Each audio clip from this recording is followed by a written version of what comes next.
because of high leadership and high HP. So when you combine those two together, as long as you run Gemini and Scorpio on a Reinhardt, he just needs to land the hit. He doesn't need to have attack.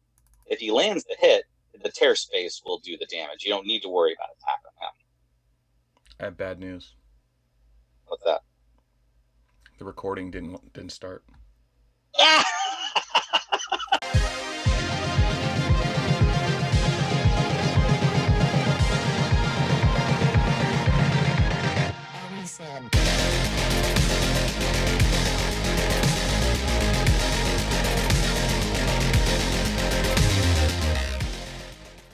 Oh my god.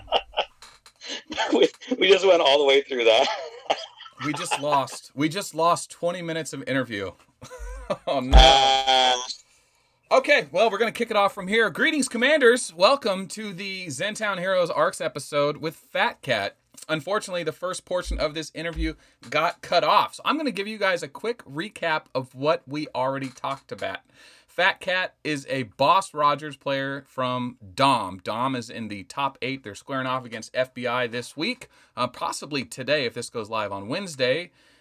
FATCAT, say hello again. Hey, everybody. Oh, man, I'm so sorry. Okay, so let's give everyone a quick rundown of what we already talked about. Let's show them the Commanders and what you're up to on this 350 million power account. Yes, I run a Rogers.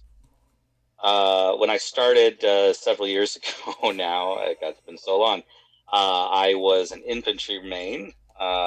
Sorry for all you infantry main out there. But I definitely, when I got to T11, wanted to switch off to airships. And so I went down the airship path with them. I played, I played Golem, I played Vega, played Reinhardt for a while.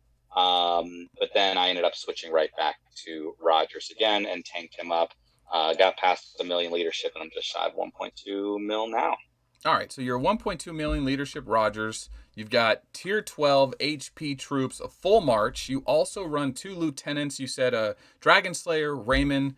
Raymond specifically for killing Crimson 9 behemoths, but also because he does have utility as a 1-slot bust. And then, of course, Dragon Slayer does what she does. We did talk a bit about your Rogers build. I do want to get back into that, and I'll just throw this out there. You do have a Reinhardt that you could switch your leadership into. Your Rogers gear you can throw into your Reinhardt minus the Eternal Barriers. We were just talking about that. That was such good conversation. We'll have to recap it, though. Let's go back to that Rogers build and show people what we're talking about here. So I guess the most interesting thing about the Rogers build in the modern meta is who are the biggest commanders you struggle against, and who are the ones you have the most success with as a Rogers main? Well, really, there are 2 main comms that I just, if I'm in a stronghold and I see them coming, I just run, which is Full Metal and Handcuff. Because otherwise you're just giving up points there, and you're better off cycling through, let some other commanders or other players clear them out or go toe-to-toe, and then you cycle back through to be a tank. Just about everybody else, Rogers holds pretty well against. Gilly can sometimes give some trouble to him, but he holds pretty well. Have you ran into any scary Stella builds lately? No. Poor infantry. What about Nekajiro? Nekajiro's got legs. Nah, I'm not afraid of Neko. The only one who seemed to be able to get me was Brave. Who's in my guild right now. We've been playing together for several years, and if I hit him in Ace of Galaxy or Peak, he had an Echo that could do a pretty good amount of damage. But 60-70% of the time I'd win. He switched to Gilly, which can give me a little bit more trouble now, but yeah, for the most part, it's Hancock and Full Metal. They're the ones that I'm most leery of. Well, shout out to Brave. Brave's a big active community member. He helps me out a lot with event information as well. So thanks, Brave. Yep. Good man. Yeah, and we were on 803 with ZGL for a few years together, along with Deranged, Clever, Splinter, and many others that had been with us. We had merged in, geez, what was it? HKG? Oh, geez, they're gonna Knit and Magic. They're all gonna kill me if I get that wrong. But they had come over to 803, and then several of them actually switched with us over to 889, where we're on with Dom at the moment. So let's throw that lineup out there again. Deranged, Splinter, FATCAT, Brave. Who else? Here, let's see. Let's go down the list here. So yeah, there's Brave up at the top here. He's a Vice in Dom now. There's Clever. I see Gungaji, Big Skill. That's right, Big Skillet's in Dom. Oh, yep. Dude, that's a huge Gungaji, he runs the guild here. Rookie, he's our big tank guy. Samantha, don't mess with her. She'll slap you right back. Oh wow. Clark's got a Max Rogers, so I'd love to be like him. Tank Rat's pretty tough. Sprain, very active there. So Athena. Is that USG came with Ishimura from the God Guild, my old guild? Who? USG Ishimura. Go down. I think that's the guy from my old guild. Yeah. Yeah. Shout out to USG Ishimura. He was a great officer, leader, coordinator for years in God. Amazing player. Love that guy. Okay. Yeah, so we got a lot of really active players. Old Greg Bean. Tuck came with us from 803. And he's a poor infantry main. Sorry, Tuck. Poor infantry main? Oh, God. If that was ever a T-shirt, I'd wear it. Yeah. So Shagan's one of my buddies. He actually was playing with us on Sky Kingdoms. He was in our guild over there. And then he and I both basically quit Sky Kingdoms, and he switched over to 803 with us, and now he's merged over here to 889 as well. That's right. You're in my Sky Kingdoms guild. I'm still playing. I'm still around Sky Kingdoms. Yeah, I have no idea what goes on with Sky Kingdoms anymore. Dude, I just dumped that. Sky Kingdoms is really scary because for those of you that don't know, Sky Kingdoms is Ark of War, but a more cartoony version from the same developer. It's a very similar game. The layout's a little different, but the combat and everything, the concepts are all very similar, identical. The gear is actually a little different, but the galactic battle is the same. But Sky Kingdoms is the scary thing that can happen when a game like Ark of War doesn't succeed. Like it peaks and then drops off. And now Sky Kingdoms has like 4 or 5 really active servers, not a lot of new players coming in. It's not that Sky Kingdoms is going to die. It's that they keep doing updates and they keep moving with the game. And they just haven't figured out, and this is an Ark of War conversation, is how do we make this game more accessible to new players that just started picking up the game because of quarantine or just because a friend plays. It's really hard for an entry-level account to join a late game server. It's almost ill-advised. Don't join any non-new servers if you're a new player. So Sky Kingdoms never found a way around that. Ark of War still obviously hasn't figured out a way around that. I personally think that it will be solved. And it may not be Seven Pirates that figures out the exact equation. It may be a different game and we share the idea from them or implement someone else's idea. But it is a problem with a progress colony-based war game. I think they were kind of using Sky Kingdoms as like a test bed for new content, because we would always see new stuff come out in Sky Kingdoms first. Yeah. And so we can say like, oh, give it just a couple weeks and it'll come out in Ark of War. Right. I thought that was pretty neat for a while, but then there were things that they did that I wish that they would have brought in, like the what was it, the Dead Souls that they had in Sky Kingdoms. That was great. So if your hospital, if you maxed out your capacity with troops, right, in Ark of War, they're dead. They're gone. You never get them back. You just lost them all. All the effort you put into building them, dead. In Sky Kingdoms, they actually turn into these souls. So basically, you get a percentage of that back in terms of being able to pick. All right, I want to pick out food and what was it, wood instead of parts over there, and you can get a lot of the materials to build more troops back again. So the massacred troops become souls. Souls are a reagent, and there's a store to spend those souls on speed ups, or they had specifically troop speed ups. So like instead of giving you speed ups for buildings and research, they would give you a speed up just for troops, which was a little more balanced. That way, like if people did get massacred, they could come back quicker. They can get some resources, they can rebuild and speed it up and get right back in the fight. I really like that concept. And Sky Kingdoms was a testing ground for Ark of War for some time. I think the player base fell off, so they stopped. But I think there's another conversation to be had here that Seven Pirates is a big game company revenue wise. They have a lot of money to do different things, but I think they operate in a very small scale, like they have a tight team. So it might just have been that one or two guys was heading up the Sky Kingdoms game and the implementation, how they wanted to take the direction of Arc of War, but they used Sky Kingdoms to do it. And then you have your Arc of War lead developer that was kind of pushing his ideas onto the Arc of War ideas onto the Sky Kingdom ideas, and then fetching the best ones from Sky Kingdoms. And it was almost like two different factions that had different Yeah. concepts for what this game should be. So That's what I always thought. I always thought, yeah. like, there were like three developers that are saying, we could do this better. And they just took the base kernel and said, or the source code Yeah. and said, let's build something new and see, we think it should go this way. So we've got two other people I want to give shout outs to. I saw War Machine. War Machine is an active community member, old time friend of the channel, as well as myself. He was a member of God. And then London's Fog. She's the resident princess of the Arc of War galaxy. I don't know. Do you guys call her that, or is that just me? We just call it London Fog. Oh man, I'm still fairly new into Dom though, so I'm getting to know these people. There's a lot of good players in this guild, and so we're pretty happy with the merge. We're just we're continuing to develop this on and see where this goes. Anubis Rose, London's Fog, USS Arizona. I don't recognize Arizona. Man, you guys have a nice stacked guild.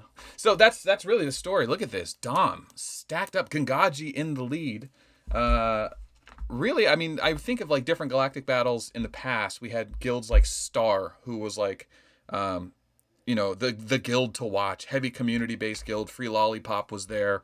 There was a handful of other guys there. They're still around. I don't think they're in Star anymore. But I think Dom is the guild to watch. You guys, where was Rookie at? I didn't see Rookie. Oh yeah, he's in there. Okay, Rookie's in there. Rookie, he's just not a leader. He's right here. He's the top. There you go, 1.5 non-leader in the guild. Right. But you see like Dom and Mod at the top in this this server, and then you look in here in the guild mobilization. You can see Dom is 3, and Mod is 7. And a few weeks ago, so before Galactic Battle came in, I was running, or not running, but I was in Dom. I was the tank guy there, and Gangaji kind of challenged us all to become number 1, and so Mod got number 1 in GGM. Wow. Let's take a look at the playoff screen. Now, I know that Splinter and Brave are like wizards at what's going on in other guilds and events and all that, but I would like to hear your opinion on the UN1 versus TFC matchup. What do you think's going to happen there?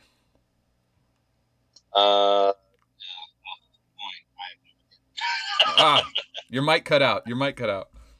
Yeah. Okay. No, I don't know. I don't really know what they're about necessarily. There's been so many changes in guilds because of migration. When looking at the bracket to start, I would have put my money on CHN, and maybe second would have been Seraphim. But the way things are going, those are underdogs that have come up to the quarterfinals there. So we'll see. Yeah, same, but right, CHN, because of migration, CHN is a shell of what it was. Seraphim lost Gan, and they moved their guild around over the last year. That's Ridiculous Badger and Krylar's guild. They've had a huge rivalry. SR1 Seraphim has had a huge rivalry with NYC. NYC was a top guild for a long time. They've lost their big dog players, probably to DZG, but they got a win over NYC. And even if it's not the original NYC, that's a nice moral boost for them. SR1 did lose to TFC, which had a member from DZG. TFC and DZG share a planet. And so TFC picked up Healthy Planet, one of the biggest players in the game. And SR1 wasn't able to beat them tactically. But SR1 is an interesting story, right? I mean, they are truly the players' guild. They are extremely organized, very much into the back end, the math. They do a lot for the community in the game. So as far as recruitment is concerned, I always recommend people that are looking, that are players, that are wanting to get into the game, to check out SR1. They've got good leadership, and they're a good place for players to go and get better. What about Dom? Are you guys recruiting? Are you open? Oh, absolutely.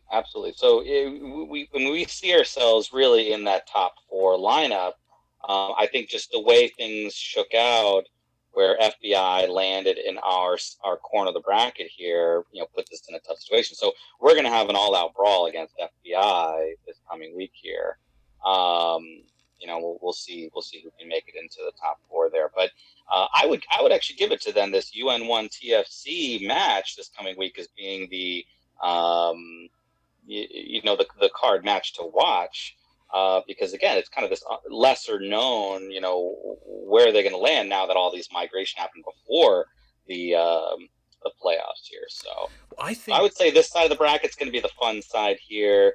You guys, I think is kind of foregone conclusions, I would say. Yeah, CAD doesn't have their original players, and TFC lost Healthy Planet. He went back to DZG. I actually think the right side of the bracket's a bit boring.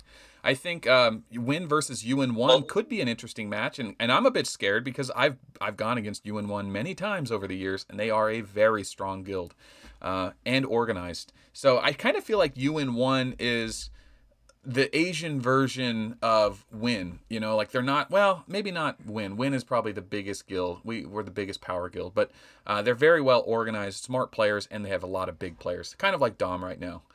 Speaking of that, who is your guys' war commander? Who runs all the ships and who controls all the officers? Big Red does a lot of that during our galactic battles there. Gangaji calls out quite a bit. Who am I missing here? There's somebody else I'm missing that. There's somebody I'm missing that calls out quite a bit there. But me, I just follow orders. I throw that Rogers in the stronghold where I'm asked to, and pull when I'm asked to as well. So. Gotcha. Yeah, you got a Rogers. You get to just plant, and you're almost like a fixture in the galactic battle because you're a staple. You're expected to hold, right? That's what Rogers does. You're not really going to be jumping around, sweeping, hitting ships. It's protect your own, take a base. Yep.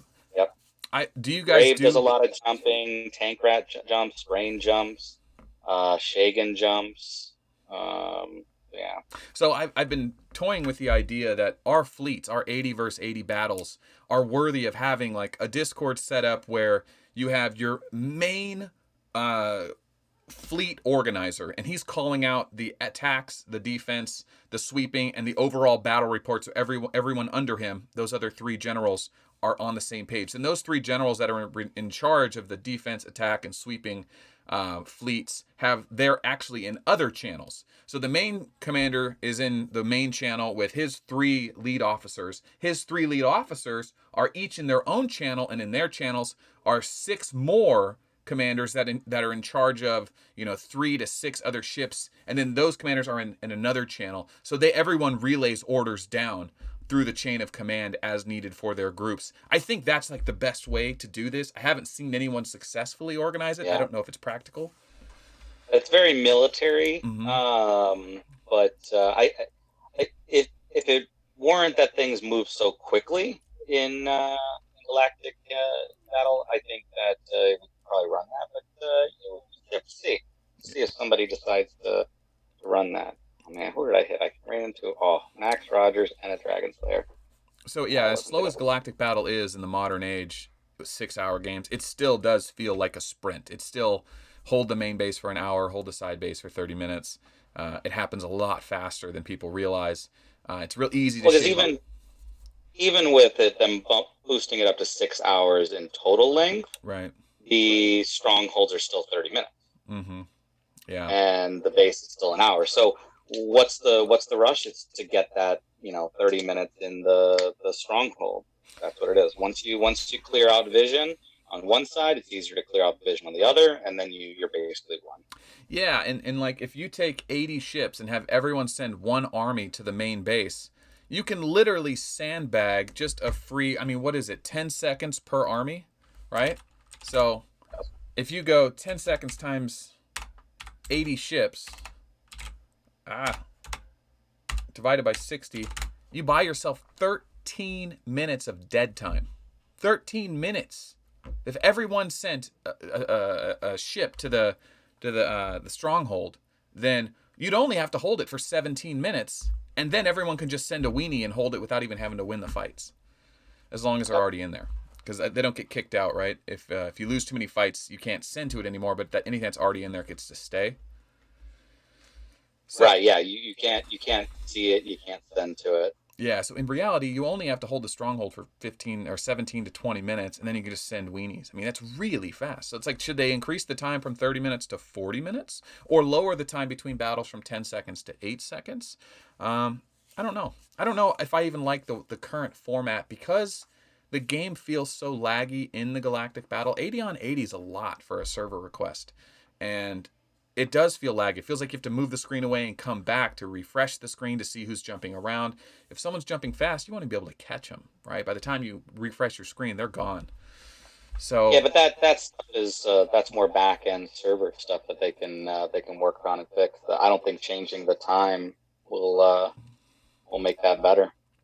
I wonder if limiting how fast, like a cooldown on your speed jumps, not just making it about gold, making it, you got to wait 10 seconds too. Then it could kind of help people watch the battle unfold. That's the one problem as a spectator, as a commentator. Watching the battle unfold is impossible sometimes because I have to keep refreshing and I can't see when someone's making a run up the right side of the screen. If they limited it to 5 or 10 seconds, that would be interesting. Or if they had an active battle point scoring system where you can see the points as they go live, that would be great. Or if there was a way for them to highlight anything interesting going on, if you say ships on the wrong side of the map, and then you can click on them and find out where they are and what they're doing. But or if you I could, just think they need to ban Ranger replays from the playoffs. or at least Getting tell us, right? If it's only Rangers in the replay, make it gray. Just make it gray. You don't have to remove. hey, I'm just so sick. You're right. that one person who gets the all Ranger replays up and they've got 150 views. Mm-hmm. Yeah, it's annoying. And you got the full March views that only get 15. Yeah, and I think that's comes back to this conversation about what Arc of War is. Like when I first started playing it, I thought it was like a very skeleton framed concept of a colony based war game where they knew what they wanted to do and they figured out a way to make money to perpetuate the game. And a lot of people say, it's greed, they're just trying to make money. They're just trying to make money. Hello, you know how expensive it is to build a game? Well, they finally got to that point. They started making a lot of money, and I feel like now they have to find a way to change the game and increase it and make it better without completely ripping out the rug from all the players that helped get it here. And sometimes I'm pretty hard on them because I feel like they don't do the right things, but then I'll see myself saying, like, every month it feels like a new game. Adding Hancock feels like a new game. Adding Dragon Slayer feels like a new game. Vega making a rise to the top of the scene with all the new HP or all the new defense on tier 12 was like a change to the game. Adding Rogers changed the game. Adding Reinhardt, Elf, and Full Metal changed the game. So the game is constantly evolving. Penetration gear. It's like, I think they're I don't think you want to change too much too fast, too, because then it's like, then you can't keep up. I wish they would change the game for an infantry defense commander. Nah. you infantry players get everything. We do it. I will admit we have some things. Like Gilly does hit ridiculously hard. Nekajiro hits ridiculously hard. Low leadership infantry marches can do incredible damage. But standing toe to toe is really hard for infantry to do. I wish Echo. There was one thing that I did a replay with. Maybe I'll send it to you. There was a replay I had with Big Skillet. I think I found him in Ace, and he had T12 plus in the front on Hubarian. And what was it that? Oh, I hit him. So he hit me first. His shield came up. And then I hit him. He already had what was it, backstab? I think it is. But because or counter move, yeah. When I hit him, because I hit his shield, I did 0 damage. The counter move did 0 damage back. So it's kind of an interesting thing there with Hubarian for infantry players that T12 plus, while it's great when it builds that shield up, then one of your skills doesn't work. That's why I think, and then the other side of that is if you're Hubarian and you stack the defense troops, you greatly mitigate the damage you receive, so then your counter moves damage is also lowered. So, I don't have. You got to play right. I think the T12. What are we calling it? Plus now or damage reduction? The new T12. T12 defense. The T12 defense. Yeah. They're the ones that are probably best for Hubarian. Yeah, I so it, But also the tier 12 HP troops they have tear space, and I don't. Oh, tear space doesn't trigger on counter move though, and that's his guaranteed hit. I think the tier 12 yeah. defense are probably the best for him, but also with the low leadership march with the tier 12 plus, he has that bonus attack. You can get a little more value out of it, but it's like, do you run Pisces, Andromeda, and just and Gemini's Sagittarius, like kind of go like a offensive balance attack build with Hubarian, or do you hunker down and say the devs wanted to add a defense comm for infantry? Trust the developers. It's not the same kind of defense comm like Elf and Rogers, and they're quite different, but Hubarian's his own thing. Build him the way the devs are launching new gear and see what happens. And I haven't seen anyone run, a max leadership Hubarian with the tier 12 infantry defense, with the new gear, the dodge HP defense gear, avoiding attack. I haven't seen it, and I think he could be okay. I just don't think he's going to beat any of the main No, yeah, commanders. I would agree. I think he's great. I think there hasn't been enough time for people to have him, fully maxed and have the brand new troops fully built out too. Not everybody's an ODAD Right. with all their money, but we'll see like what Big Skillet does as he builds him out there, and other players. Is Big Skillet But working on Hubarian? Is that his idea? yeah, I think he just switched to Hubarian recently, so I think he's going all in on him. Oh, that's But awesome. to if you do build the new T12 troops and you do build him tanky, you just still want to have a bunch of attack. But so of course the new T12 has more attack than the first T12, the Terror Space version does, and so it benefits you with regards to getting your damage up. That's really what you want. You want high leadership and good damage, but you want survivability too. So dodge, defense, and attack are probably the ways to go. So since we have got Big Skillet, since we're talking about Big Skillet, guys, he's been putting Big Skillet's a Dom boss player. He's maining Hubarian now. He's putting out videos every couple of days, very high quality. You can tell he's actually investing back into the channel to make it look good.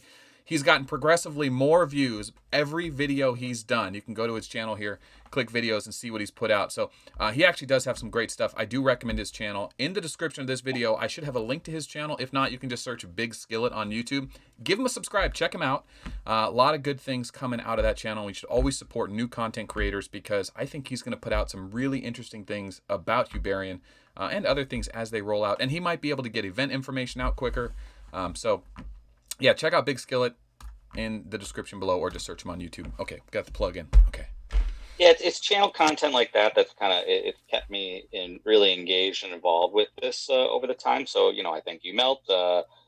Ridiculous Badger, I found a lot of great value out of him. In fact, I'll give a lot of credit to Ridiculous Badger. It was he did videos a few years ago about one troop type, and at the time I just kind of thought like, really, what, why wouldn't I build all of them, right? And when you're under, when you're T7, maybe even T9, you're thinking like, yeah, no, I can run a Stella and a Hoodoo and a Vega all at once, right? But you spread things out too much. But so Ridiculous Badger's videos, and I think they hold up still very, very well, talking about one troop type. Unless you've already fully maxed out all your research and all your troops and all your leadership on one troop type, don't go another troop type. Yeah. Okay, the one, because when you load up your leadership, what you want is all of this. As I go down here, as you guys see, I've maxed out accuracy here. I've maxed out HP. I'm working on dodge and defense. You can see here, I'm short resources here. And I'm working on my hyperspace. I'm short hyperspace crystals here. But if you try to run these other ones, the Walker and infantry on my line just don't have the research, and so they're never going to hit nearly as hard. Like, in fact, I would rather run infantry with Maelstrom T11 than I would with actual infantry troops. Or if I want to run a Walker Commander, I can run Sirius, and I would get a whole lot more bang for my buck by using T10 with a Walker Commander here. So, you do one troop type until you fully maxed out. Don't spread your resources. Don't spread your crystals on other troop types until you're completely maxed out. Yeah. You'll really go a lot further by doing that. And so again, Yeah. I give credit to Ridiculous Badger for helping me to see that with his videos and the content that he pushed out there. Yeah, So it's good. It's good to have players like you or above you tell you, hey, we've tried a lot of things in the past. This is the vision. It's almost like it's nice to just hear it. And it's true, right? It's always best is to min max. Like if you're going half walker, half airships, and you have an ally who's going half walker, half airships, you're a guild. You're organized. You're supposed to be working together. Although there are exactly. individual quests and events, at the end of the day, what really matters is going as far as you can as an entire guild. And if you max Yep. airships and they max walkers, and the way this game plays, the amount of money it costs, you have to go down that road eventually. When it starts off, they encourage you to try multiple troop types just to kind of figure out where you want to go. Not that you know anything about the game for the first year, but at least you get the idea early on. It's not like you were locked into it from day one. I mean, they give you Flare, but then they give you Galileo, and then yeah, you definitely get a feel of all the different Bullet. commanders. But I have to ask you. I ran Bullet as a main for a while too. Yeah, hey. Hey. Poor man's commander. Yeah. I love 300,000 leadership, Rangers taking out T-11 airships. You know what, man? I I had so much fun in the Bullet era of my channel where I would go into live streams and I was like, dude, I was a known player and I was known not to be dangerous, but I had a bullet. And back then there was no residual points. So I would go into galactic battles and it was just like gambling for me. I'd be like, all right, I'm going to put Bullet on my ship. I'm going to jump into the other side. I'm going to false attack everyone with plasmas and just try to score points to get people's attention and hope they full march me. And it was just rolling those dice trying to get that 40% ghost cannon. And then I was trying to get it to hit. And then Awaken Vegas came around, and then residual points for just being on the battlefield came around, and then Meta Crystal Healing came around, and then Bullet just kind of fell off the usefulness for the super late game. But he's still a fun commander for people. E1 or Ranger Point became a thing, and then yeah. So I got to ask you, in the futuristic world, if Ark of War was the reality, and you lived on a spaceship or a faraway planet, what would your profession be? What? What would you want it to be? Would you be like an engineer, a rocket scientist, a space fleet captain, a terraformer, a colonist, an outlaw, a pirate? What would you do? Oh man. I don't know. Didn't see that one coming, huh? Oh, that one came way out of left field, man. Mm-hmm. I don't know. Some kind of merchant, probably. I don't know. A merchant. Yeah. Like colonize planets and then parcel them off and sell them out to other people and then move on to the next planet. Okay. So you should be a real estate agent. There you go. All right, FATCAT's Planetary Real Estate Agency. There you go, yeah. FATCAT Realty. So, all right, so here's the event. Now, I got the two red pupils already, and so now, oh yeah, and I maxed out the bots. This is actually one of the best things here. These bots, most players should be able to get this, because if you have enough crystals to run the Galactic Oracle, pick up the laser crystals, and then again, if you're going for any of the gear here, you're spinning the wheel and you're picking up the nuclear materials, then you should be able to collect these bots. And again, these bots are like 40,000 gold each. Yeah. So you just run through some of your materials. Obviously, in the Oracle, you're picking up other things too. So you're picking up magazines, you're picking up other chests, you're picking up speed up. So it's well worth it for your cosmic crystals. And so, yeah, I recommend everybody should work to try to max out these 10 IntelliBots and get them. Unfortunately, the next thing that I'm working on is magazines. Unfortunately, this video will be live after this event ends. But yeah. You know, they do they're pretty generous about giving out those IntelliBots at level 30 gear. So it's really easy for players to get to level 30 gear as opposed to a couple of years ago before the IntelliBot age. And you're right, it only costs about 200, 300 cosmic crystals, and then what is it? Farming a few monsters. What was it? No, it's the spinning the wheel. Spin the wheel. But like I said, if you're already spinning the wheel for mobilization, if you're spinning the wheel to try to get these nuclear materials to get gear, and the spin gold event, you spend 400,000 gold, you get double energy stones, independent metals, magazine.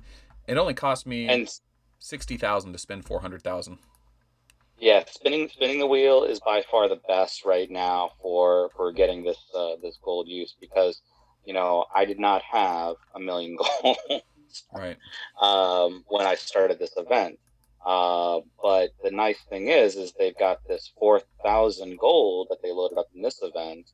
And so, the chances of getting it when you spin the wheel is so great. And so if you get 4,000 after spending 3,000, you just actually went up by 1,000. Yeah. There, 5,200.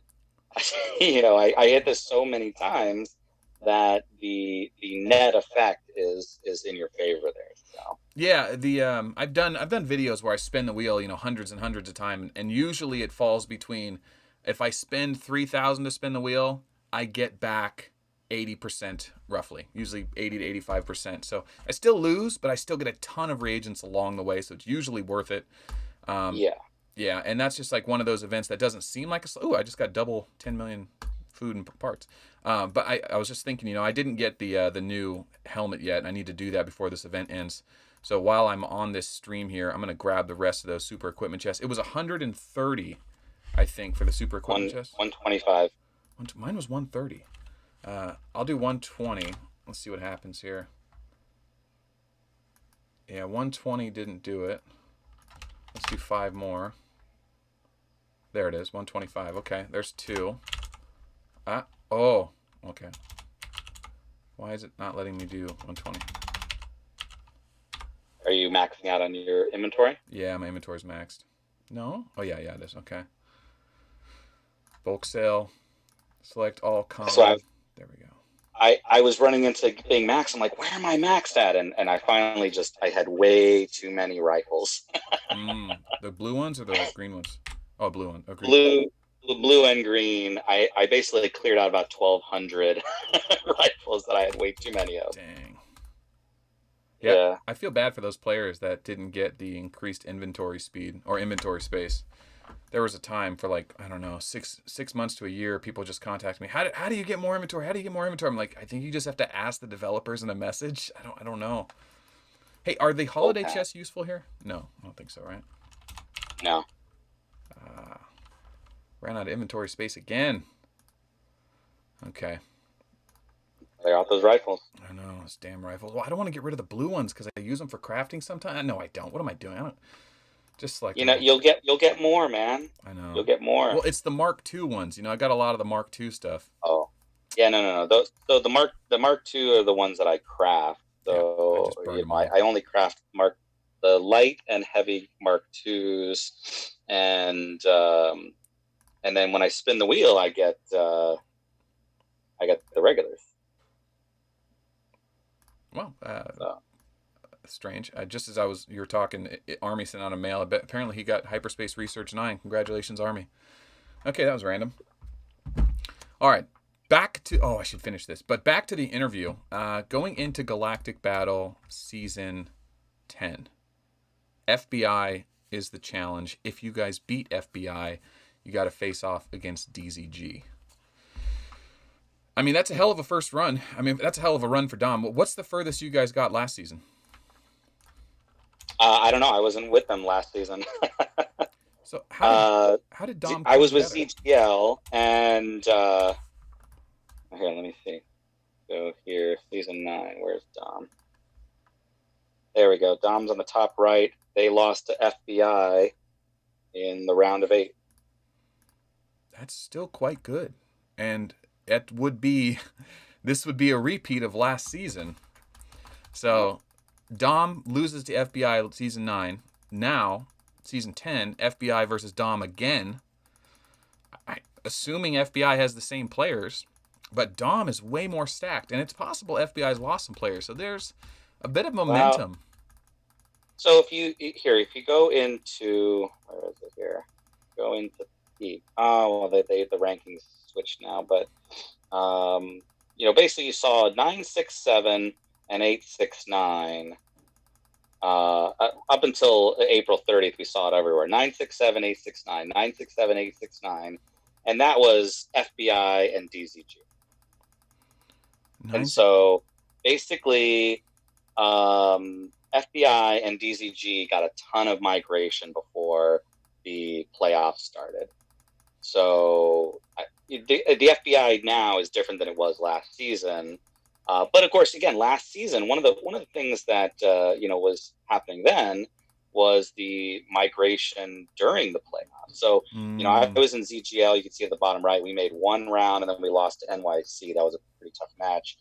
And then I came with a bunch of people over to win, and I know we got third place, I think, right? And there was a lot of switching back. CAD pulled a lot of people, CHN pulled a lot of people. So during the playoffs, people were switching and moving, and obviously now we don't have that. So everybody did their migration switching before the playoffs started. Mm-hmm. Yeah, and that was migration season 9 was players could move from server to server. In season 10, players can still move from guild to guild within a server, though. Right. Oh, I didn't think about that. Yeah, migration. Yeah, that's how TFC got Healthy Planet against SR1. They kind of got screwed. The whole point of this migration ending thing was so that guilds couldn't sandbag players and move them around. And then SR1 makes it to the round of 16 with a real chance to make top 8. And then TFC all of a sudden picks up Healthy Planet from DZG, the same server. I mean, I get that you need to have multiple guilds from the same servers be able to compete in Galactic Battle. That's fair. But and I get it that sometimes players fall out with other players, especially during high pressure off season, playoff season battles, and players might want to leave their main guild to go to the secondary guild and compete in the playoffs there. But it's more often the case that players abuse it and they leave the big guilds to go to their secondary guilds to just, fix a bracket on the side or give them alternate choices if they have an easier road to the final. So, well, and remember that used to happen like midweek until they patched that. Right. I think what was it, NYC and I forget who the other guild was, and they would play one match, then they would switch to the other guild and play the next match tomorrow, and they would run 2 guilds all the way to the finals. And then the finals would be boring because it would be a family guild going against another family guild. So they patched that. So at least in nowadays, you can only do it week by week, and they can only go so far. Yeah. Was it Seraphim? But I think it was Seraphim and NYC working together back then. No, they were. Come on, they were never working together. No, they were for a time. They were. Oh man, I've only heard Badger complain about NYC. I've never heard them talk about work. I think it was a different guild. But look, so we switched over, and again, like I said, I was working in the mod guild, which is the step down guild from Dom, and I helped make sure, along with several other players that joined us, that we got top 80 because we wanted to make sure that guild and the players that had worked hard there got Hubarian, got all the rewards. But look, next season, Mod's going to be in the playoffs, so we're gonna have that family guild up in this bracket next season. So watch out. Watch out! Your mic got cut off there for a second. Watch out. So Ridiculous Badgers. He his channel's great because he's kind of off the cuff. He'll just throw out a video or a live stream, and he's just got this brutal honesty. There's just this is what it is. I'm not going to plan this out. He's just a resident expert on the game. And if you guys go back and do watch Ridiculous Badgers channel, he's certainly a fun watch. Everyone gets criticism here and there, but there's a reason why Ridiculous Badgers is well respected in the community and has a lot of players around him, expert players. But yeah. Just give him a moment to take a bong hit. That's all. That's okay. That's allowed on YouTube. If Joe Rogan's taught me anything, you can do drugs on YouTube. Yeah, and cannabis is legal in Illinois now. So I'm in Chicago. Okay. So, we'll see where that goes. Are you still in quarantine? Yeah. We've got a stay-at-home order until the end of May. So another 3-4 weeks. How's quarantine treating you? It's not so bad. So the wife worked from home. She's been, I think, 2 months now. She's basically worked from home and hasn't left. And so I'm the one who goes and runs the errands when need be. Okay. Yeah, same idea here. I leave with my mask and my gloves and my hand sanitizer and my wipes. Mm-hmm. Have you 'Cause played? one of the big things to worry about isn't just are you going to get it, but also even if it's going to be on gloves or something like that, are you going to bring it back home? So then you gotta throw the gloves away immediately. You gotta wash your mask. I've been really careful not to talk about coronavirus and quarantine stuff on my channel because I like to think that this is not a news channel. We're not a conspiracy channel. We are strictly Arc of War. People can get better commentators to talk about that stuff with experts. And if they're filling their headspace with knowledge that I'm bringing in about a subject I'm not an expert on, I'm very aware that I should not be doing that. So I try to avoid that at all costs. Yeah, and I'm not Yeah. talking about the efficacy of drugs or anything like that. It's just you be careful and you know um Yeah.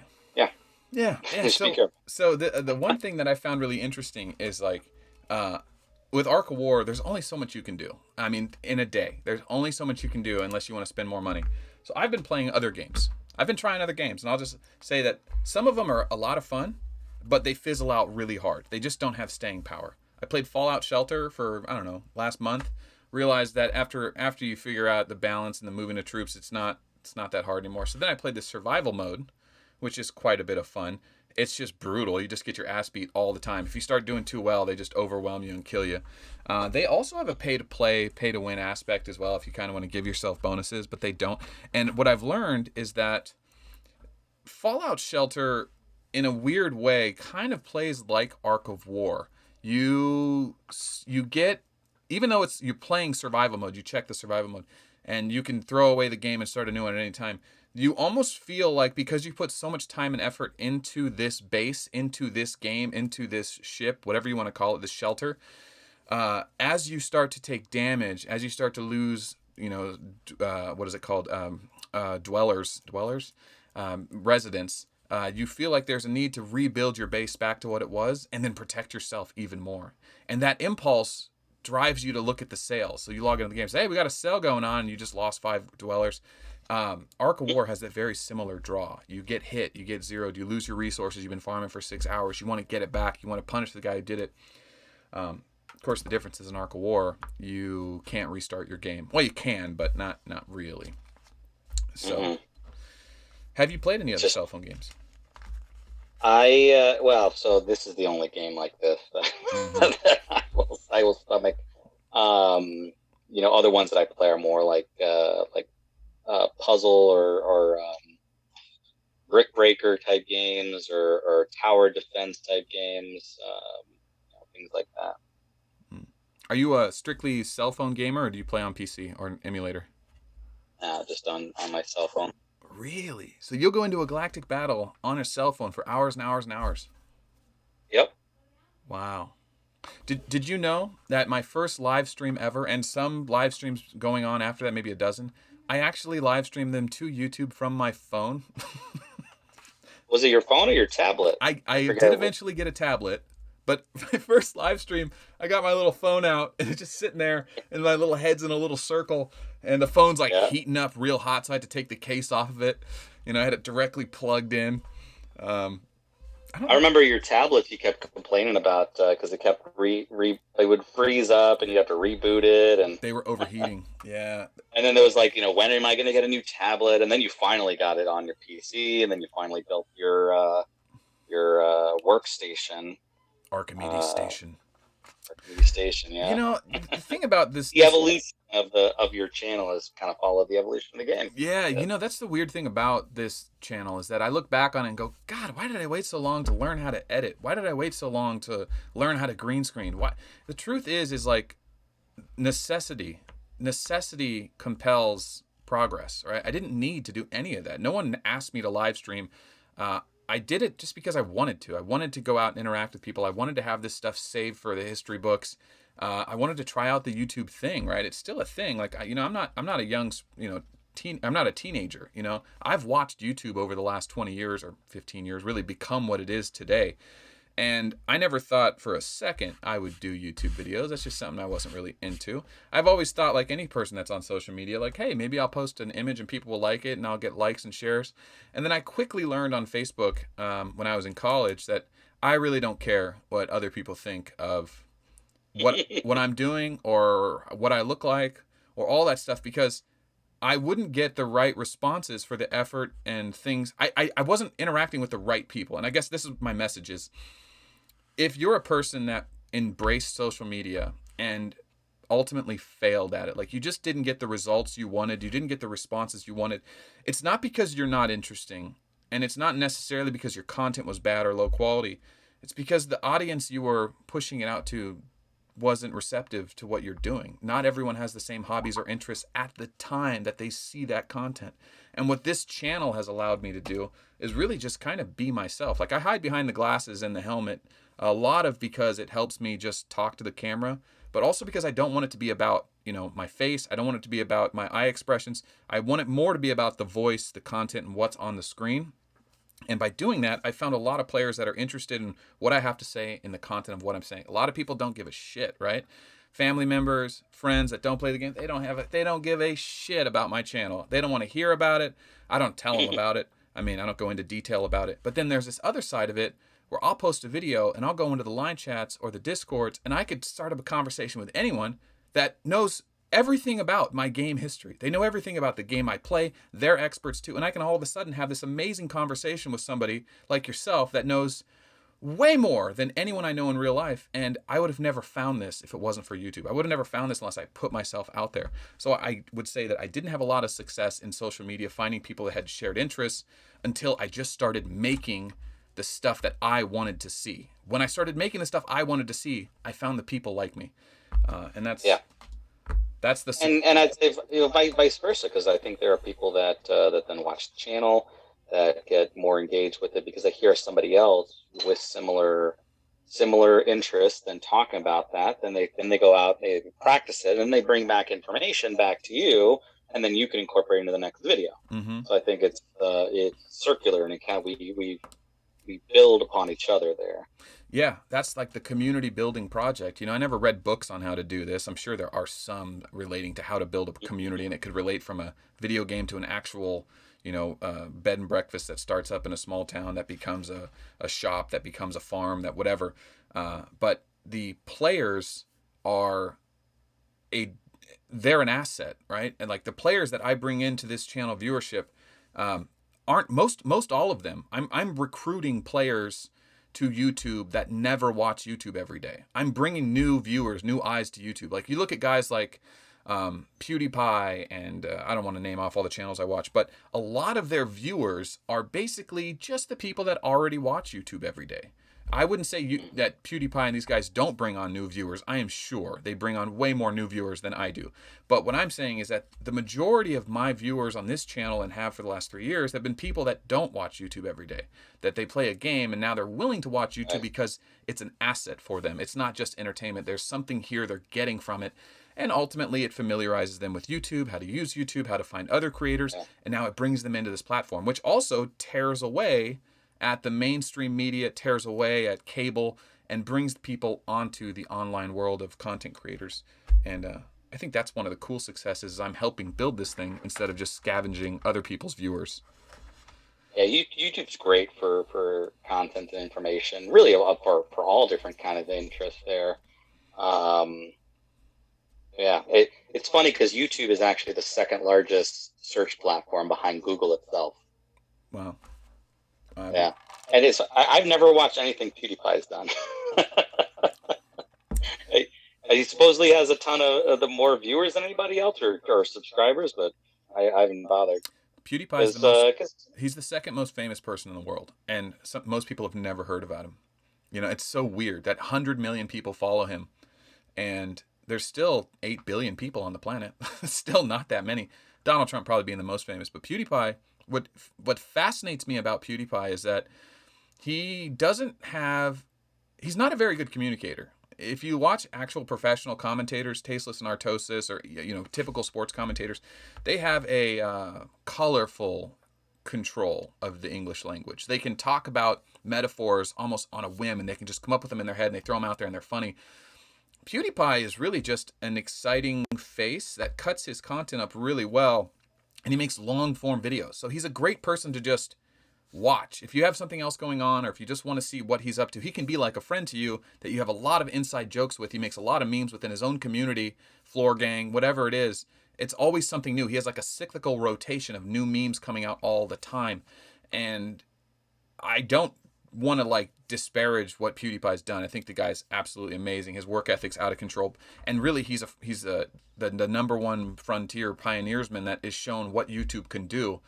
And I watch PewDiePie a lot now just to see what he's doing and where the channel's going and how like censorship is affecting him. But the quality of his content is extremely low. Like he doesn't bring professional scientists on to talk about new content. He doesn't talk about critical issues that are really affecting his viewers. He's strictly just entertainment, and that's okay. Occasionally he'll branch off into philosophy and book reviews and stuff, but I don't think people need to watch PewDiePie. I just think like if you're into the story of this YouTube and this growth and how this is happening, you'll look back on this 30 years and go, there was a guy that had 100 million views. 1/4 of everyone who's on the internet watched this guy almost every day. Like it's wild. Like he had a run on all the late night shows, Conan, and he did a couple live things. He tried to do his YouTube Red, a paid show for YouTube, and then he just pulled out. He said, you know what, screw all this. I'm doing my own thing. Whatever I'm doing right now, no one has ever done this before, and I'm just going to keep doing what I do and see where it goes. And there you go. Yeah, I mean it's a wild success story, but we'll see. I think he's going to end up in the United States soon because of freedom of speech and censorship laws, and he probably needs to. He's funny. He's like he doesn't spend any of his money. He's like one of the wealthiest people on the internet. He doesn't spend his money. Yeah, but it's probably time he gets a little bit more security, gets a bigger piece of property. He lives. That's one of the traps though that a lot of people, like when they win the lottery, they get stuck into. They just spend all their money. Mm-hmm. They have no idea how to deal with being a millionaire. So if he keeps it grounded and just keeps within the budget he had before he was famous and rich, then he'll be fine. Yeah. Then smartly invest his money. That's the important thing. Yeah, he's. He's. What are you doing on this All-Star contest? Yeah. Back to Arc War. I'm watching your screen here. Terrible. I suck. Well, this is the interesting thing. Like a lot of people were, I think, not going through this the way that probably they should have. A lot of people, I think, were dealing with it like Peak or Ace of Galaxy, which is kind of a mixture of the two. But you're ending up with 3 teams, and so it's when you're starting out and you have just one slot in each team, you treat it like one group of 3 commanders, right? But in here, it's like 3 separate battles, and I think that's the biggest thing people were missing is you have to win 3 or 2 out of 3 battles. And so if I come here, well, first off, I have to. All right, if I'm looking at my list here, let's say I'm going to pick this guy VGT, right? Hey, VGT, shout out, big community member. Here's his formation for each of his teams. I pick team 1, and I see, okay, here's Plasma and Nekajiro. Okay, that's a pretty tough Nekajiro there. He's got other T12 there, huh? That's neat. Mm-hmm. All right, and then his Gilly and his King. Okay. And then Stella. So, I would have to decide how I'd want to proceed against all 3 of his teams and whether I think I can win 2 out of 3. Now, I know I can only fit, 55 per slot in my Dragon Slayer and Raymond, and that would be on my second team. And so I have to really think first and foremost, can I beat him with my second team? I know my Roger's going to beat most people, but will my second team with Raymond and Dragon Slayer win? And just looking at his lineups, I don't think so. I think that his teams are set up well enough that I'm going to lose. So I'm not going to go against him. Let's try Orange Ogre. Okay, now, but he's got a 500,000 leadership Neko there. You can't just take your Rogers and stomp him? Well, yeah, again, my Rogers will probably win whatever I throw against him. Again, I'm looking at bigger players that I might not be able to beat with Rogers. But then again, I could throw Rogers against somebody else and definitely win. But the main thing that I'm thinking then is, will I win 2 out of 3 matches? That's the thing. So I'm not worried about my Rogers. I'm worried about my secondary commander. So see my team 1. Now this is my defense. It's interesting because you can keep your defense formation one way, and you can change up your offense formation, and they don't affect each other. So this is the way I got my defense, and my offense I think is set up the same way. But so my Rogers, yeah, I got my black in there, and he's got I think I put some strength and weakened effect here on him just to kind of clear things out a little bit. But generally, my Rogers is my tank, and then my second team is where I've got my 50,000 leadership on. So that's kind of, obviously it's lower than some people are putting their second teams. My team 3, these are only 10,000 leadership commanders, so they're basically going to lose every single match. Okay. Yeah. They're just kind of there to confuse people a little bit if they're not paying attention. So okay, so now I go to challenge opponent, and again, if I'm looking at VGT again, I'm thinking not where my Rogers is going to land, because I can place him basically anywhere and win. Am I going to win 2 out of 3 matches? And that's just dependent upon whether Raymond and Dragonslayer are going to win. Does Team 1 fight? I mean, can you just skip his Team 1, throw your weakest matchup, take the L, and then send your teams 2 and 3 at his teams 2 and 3, and pretty much guarantee yourself wins there? Yeah. So I don't have to worry about my defense formation. I have to think about where my offense formation is going to go. Gotcha. So that's why don't go right into attacking them. You want to tap the avatar by their name and look at their defense formation. And so if I look at VGT and I'm looking at his Stella is pretty tough there, and Gilly's pretty tough. I don't think my Dragonslayer Raymond are going to be able to clear either of these two. Maybe, but the likelihood is lower, and so I don't want to go up against these because I'm just going to lose points. Let's look at Orange Ogre and see where he's at. So if I look at this, okay, that elf. Just an elf, really. That elf is the main thing. All right, Hancock. Okay, yeah, Hancock. It is. And Full Metal. So what the All-Star Contest benefits is players who spread their leadership around, which isn't me. I'm stacking all my leadership in Rogers for Galactic Battle. Right. But if I had spread my leadership around, and this is the thing, I'll give a shout out to Deranged. She had a great idea. So what he did was he used a smart transfer chip, spread his leadership around, went in here to update status, tapped his update status all the way through. That stuck his leadership in the spread out mode. Then he went back and used a smart lead transfer chip and put it back into his main for Galactic Battle. Yeah, because your gear and research doesn't change very much. No. So whereas Peak, if you reset your commander lineup, it goes to whatever your current setup is and your current gear configuration is.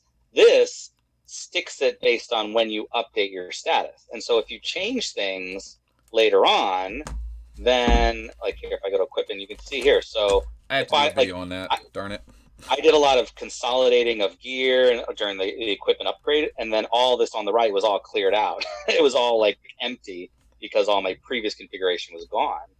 And so, yeah, so once you set it, you can spread out your leadership, set it, and then go back and consolidate your leadership. You're just going to burn through some smart transfer chips to do that. And that was Deranged to pop that idea off? Yeah.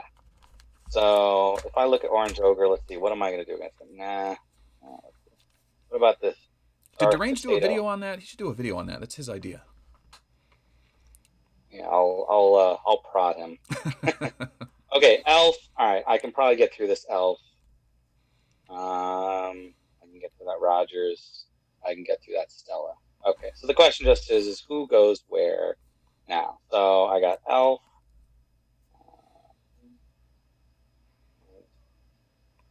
Does your wife know who I am? Yeah. Did you just because I'll play it on the TV. And like if she's out gardening and I'll be inside, I'll play it on the TV, and then she'll come in like, "What's going on?" I'm like, "Oh, I'm watching Arkawarg videos. I'm watching Melt." She's like, "Oh, you're watching Melt again? Okay." Oh, the embarrassment. All right, so there I went ahead and I attacked, and boom. So I went ahead and let my weenie formation lose, right. And then my Rogers won and my Dragonslayer won. Oh, that's perfect. So thing with All-Star contests is you just got to know where your leadership is spread out among your teams and whether 2 out of 3 of your teams are going to win. All right, Deranged and Fat Cat. I got to make a video about that now. I don't think people know that. I didn't even know that. It makes perfect. It's obvious. It's so obvious, but you got to stop and think about it. And I just didn't stop and think about it. That's perfectly reasonable. So again, when you start out, you're only given one slot per team, and so you kind of treat it similar to Peak, where you have 3 commanders there. So you kind of think of it the same way, but in Peak, you really only have one team. In All-Star, you have 3 teams, so it's just slightly different. Yeah.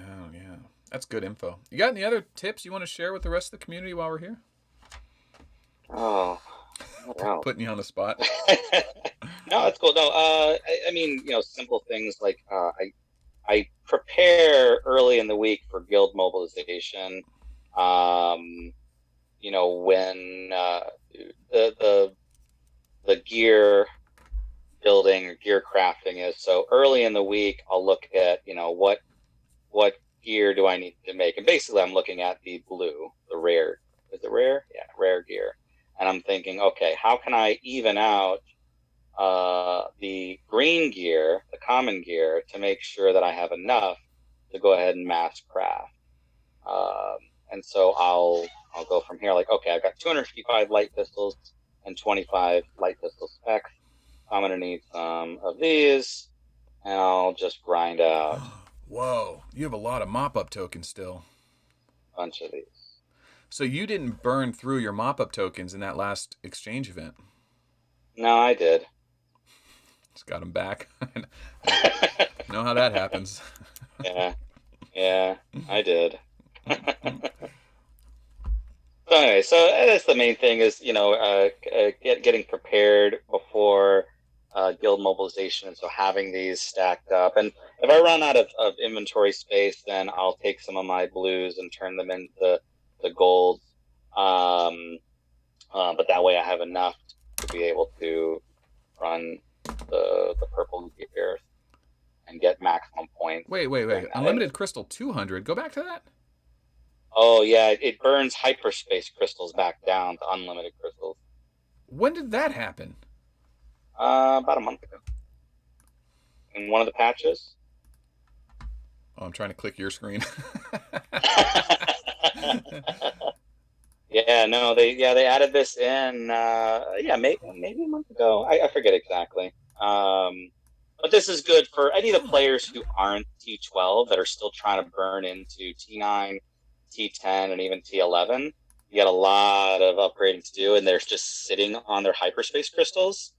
They can use this to at least be more efficient with their upgrades. Yeah, it's a perfect 1-for-1 trade at the cost of 100,000 cash, which isn't negligible, but it kind of is. I mean, upgrades cost hundreds of millions of cash. So wow, you can straight train unlimited. Man, I'm a noob, man. Sometimes. I didn't even see this at first either.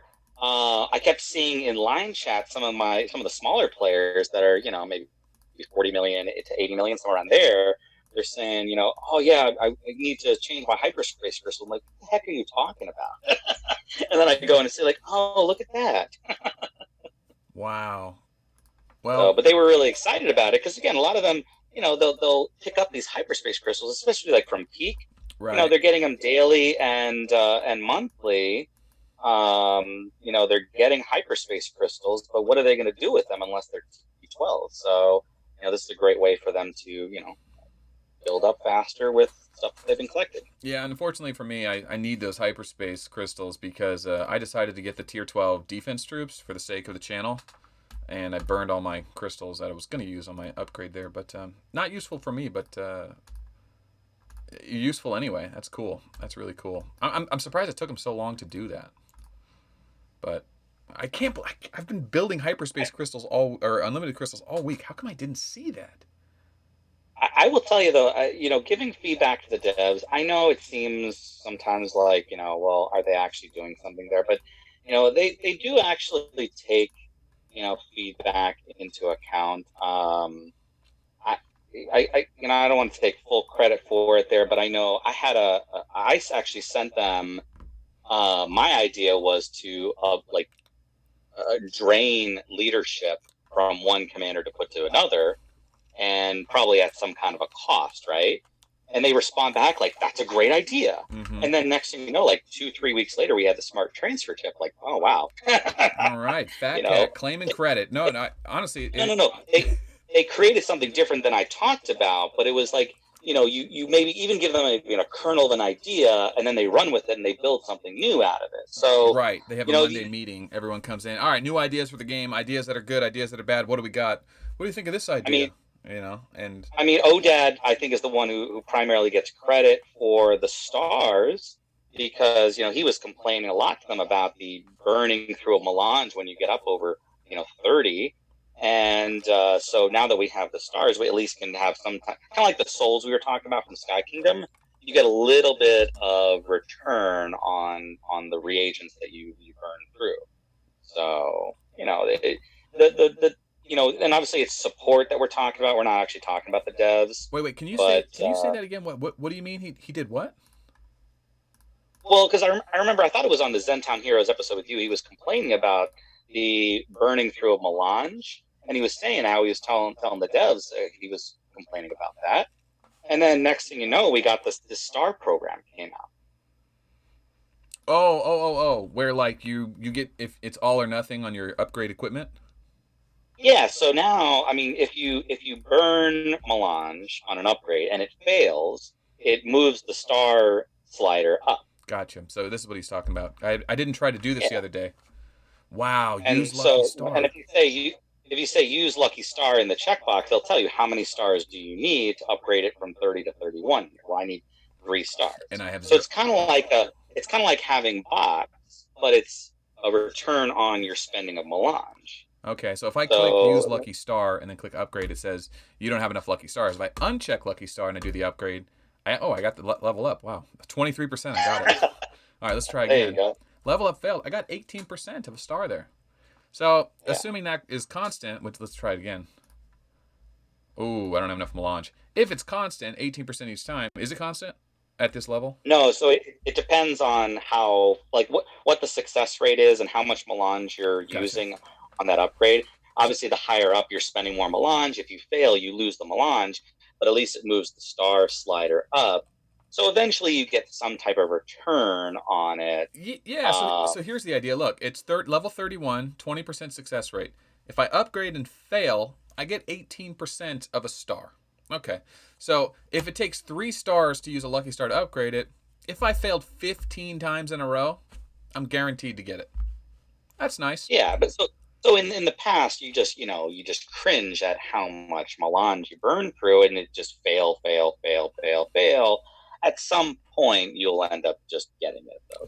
This is that's a nice little turnaround. And the point is like, if you have an idea, or if you have a complaint about something, be as focused on the idea as possible, even if you're complaining. Yeah. But tell the support team. Eventually, the more times you tell them, the more times other people tell them, it'll get to the devs, and the devs will look at it and say, maybe we can implement this into the game. And I think that, for better or worse, the strike that we kind of all went on helped them out too, because it lit a fire under their butt for it. Look at the item gift swap here. They're now telling us the percentage probabilities. That didn't exist before. So, change does happen. It does, and goes back to that old saying: closed mouths don't get fed, or open mouths get fed, whatever you want to say. It sucks. Wheel gets the grease. It sucks that we had to act like a union and rally together and go on strike to do that. But even though it may have fractured our relationship as a community with the company partially, it also reinforced that bond, that reminder that we are a team, us as a community. And them as a game developer, they need us. They do. And we need them. And it's always best when we work together. The question is can we get progress from them, and can they get spending from us, where it's both an equal happiness or a mutual agreement that we're both going the right direction? How do we avoid it going to a strike? That's really what it comes to. And I think a lot of it, the number one thing is communication. This all spurred off of them not responding to me for 4 months to 6 weeks. And then I started sending them ridiculous emails, ridiculous shit. I don't even know. I didn't want to get into the details. Stuff that like if it ever came out, people would just be like, "Are you actually sent Yeah, that, or is this fake?" I'm like, that's a rabbit hole. yeah. I was Don't like, go down it's that. probably real. I was trying to get a response out of him. I kind of warned him. I didn't want to go on strike, but like I'm tied into this channel and this community, and players expect me to do something, right? Like you have to, if you're true about what you're saying, if you're being honest, then if things don't go your way, you have to make moves, and I'm in the prime position to make moves. So when I brought Odad on for Zentown Heroes, like part of it was a Mhm. dream come true. I've always wanted to talk to Odad and see what he's about. But to be able to do that episode, the biggest episode we've ever done on this channel, and then have it be about his strike. It was called Odad's exit interview. I mean, it sent shockwaves through the community, and that was the Yeah. last video I did for a month. Um, Yep. A and lot of us we shielded up for 2 weeks and yeah, and just went about our daily life. Saw some sunshine for the first time in a while, yeah, and it's nice. But I got to try out some different games. I got to spend more time with my family. I got to prepare for this quarantine apocalypse nonsense. And ultimately, what's come of it is Seven Pirates, after posturing up and doing what they had to do, we now have the Arc of War community channel. There's an official Arc of War channel. If you haven't subscribed to it, check it out. I just published a video there yesterday. Tuesday Newsday is going to be featured on that channel exclusively for now. We don't have a long-term plan in. This is very much like we just wanted to get the ball rolling. There's even a contract that was signed. It's nothing spectacular. It's just a foot in the door. It's one step in the yep. right direction. We have a foundation. We Didn't have a there was a video that came out the other day. I think it was Galactic Battlefield with Ginjo. Am I saying that right? what? Who's the other content creator? Jinjo. I think it's Ginjo. Yeah. So his went on there. He didn't tell me. Okay, that's awesome. There's deranged. He's kind of a resident expert on Galactic Battlefield. Okay. Let's see, Jinjo. A lot of the Dom players are pretty good with Galactic Battlefield. They organize it pretty well. I'll see it posted in guild chat. They're saying, "Hey, world event's coming up in 20 minutes. Get ready." And then I join, and I've got like 10 wins, and they've got like 300. Yeah. Yeah, our guild's all about it too. Yeah. I mean, I'm 10 for 10, but Yeah, that's not bad. That's not bad. It's still only 10. I want to plug the Seven Pirates channel. They changed the name. It used to be the Arc of War channel. Now it's Seven. Is it Seven Pirates Games? No. I thought it was just Arc of War Official or something like that. Oh, that's right, Arc of War Official.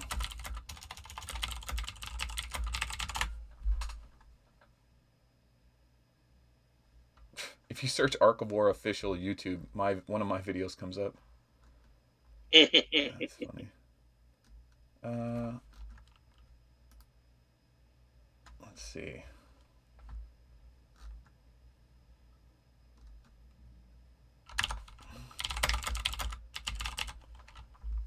Interesting. I'm having trouble finding it. That's really bad. If you search Arc of War Official on YouTube, you should get their channel.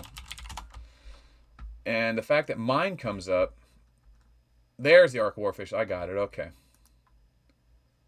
There we go. Okay, so it looks like, I think maybe Jinjo's got two. A step-by-step guide to All-Star. Nice. Hello. And this one. Have a look at the world event. 1-6v6 will have an impact on the. All right, Jinjo's got a video on the All-Star contest. That guy's an absolute wizard on the All-Star contest. But I'm gonna watch this later. So the Arc of War official channel is live. They've got 3 videos and 220 subs. By the time this video goes live, we're gonna try and push to get that over 1,000 that week. And the whole point, and going back to the strike and the push of all this, is that one of the main things is that our game developers embrace the global online community. Like, you need to have an interaction with your players.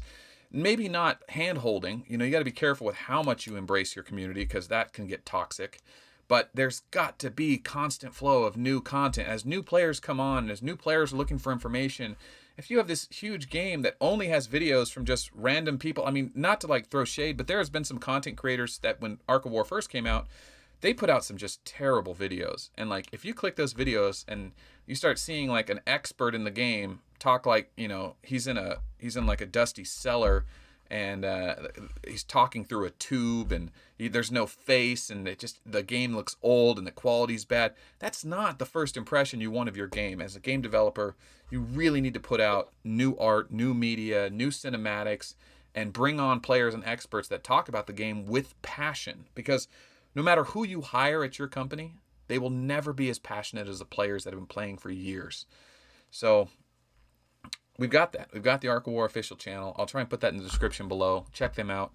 And that, man, that's good. We're here. We're live. We're getting videos out.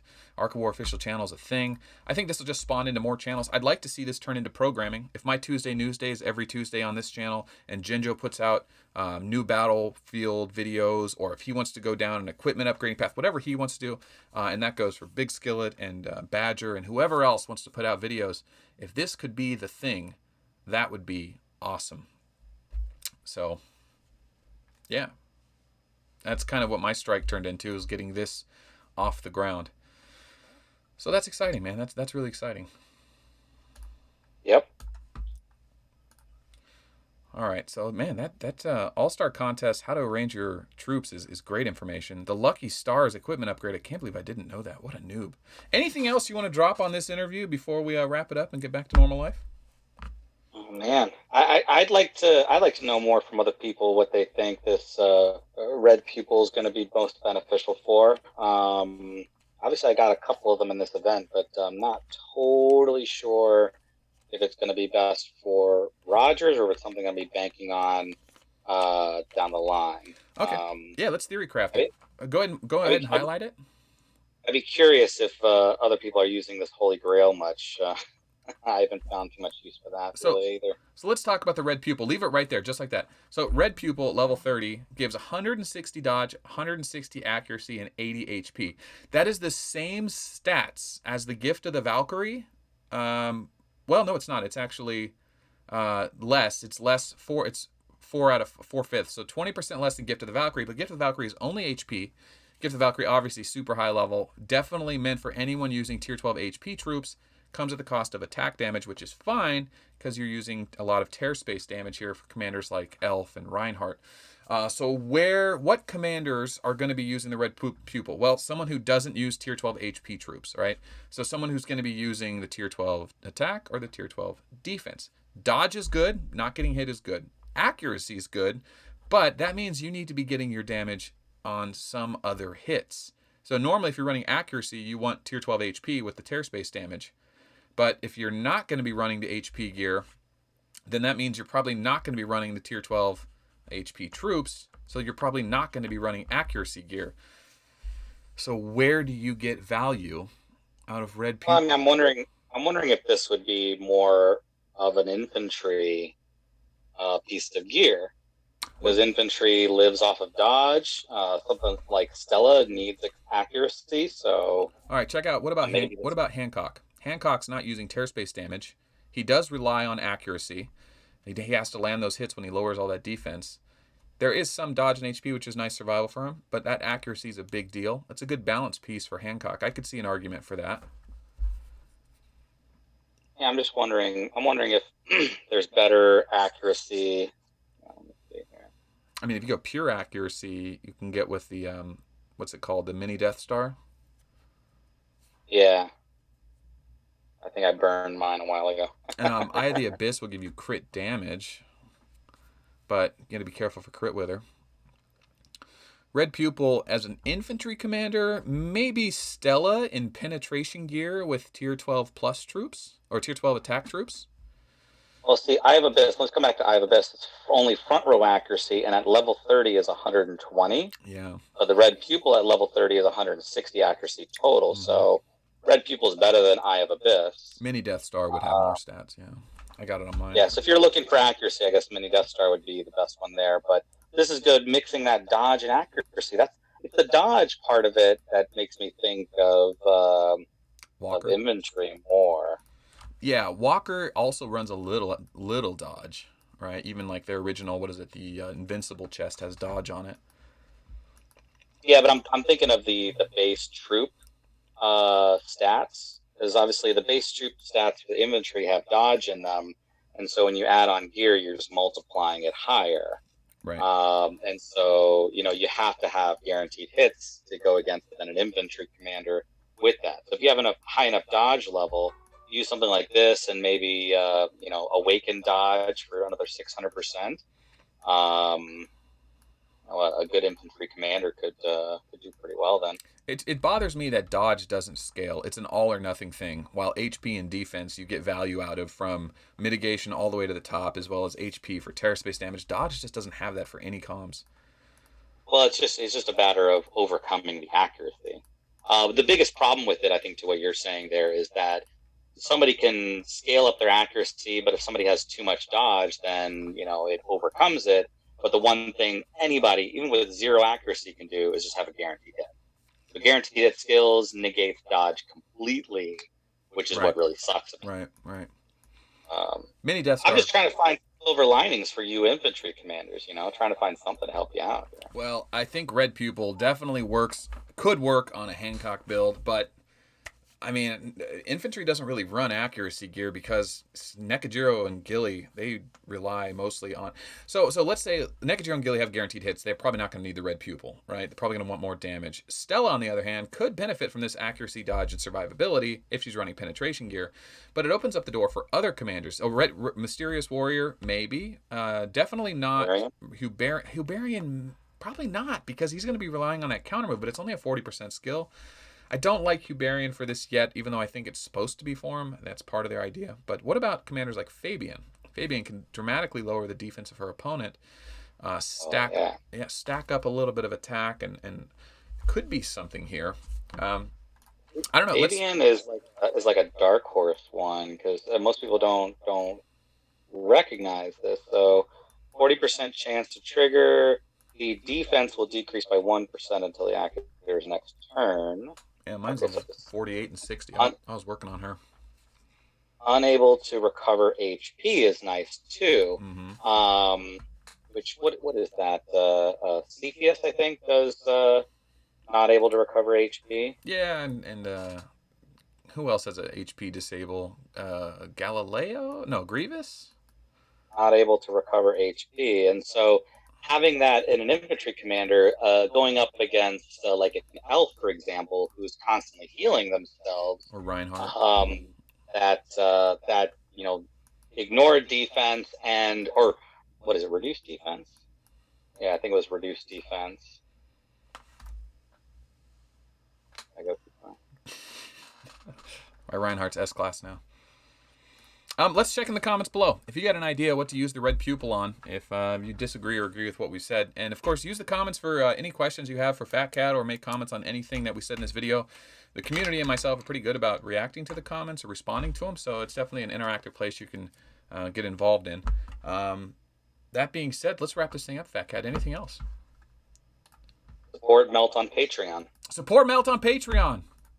We're still doing the Patreon, still got the mugs, still doing the mouse pads for the 3-month in a row gifts. I'm just going to keep that thing running. I still got like 40 or 50 more of these game pads. But I don't know what the next promo thing is going to be. There's been a lot going on, but there's always going to be something. I'm going to keep doing the Patreon thing because I just want to keep making more money and pouring it in and seeing what this thing can do. So if you want to support the channel, appreciate that. All right, FATCAT, thanks for doing this interview, man. Next season, come migrate to 889 and join Dom. All right, if anyone wants to contact you guys about recruitment, who should they contact? Gungaji. What's the minimum requirements? Tier 12? T12. Yeah, probably Tier 12. Okay, yeah. You can contact. That's the main requirement, I would say. High leadership. We're definitely trying to get more million leadership or max leadership players in our guild, and we'll be top 4 ready by next season. Okay, join the line community in the description below if you want to learn about recruitment. There's also an Arc of War Discord where you can interact with players and learn about migration there. Yeah, Dom, Big Cat, congrats on getting to the round of 8. Good luck against FBI. Hopefully we'll be able to live stream that. And Brave just sent you a message. That's it. Let's call it a day. All right. See you later, guys. Bye, everyone.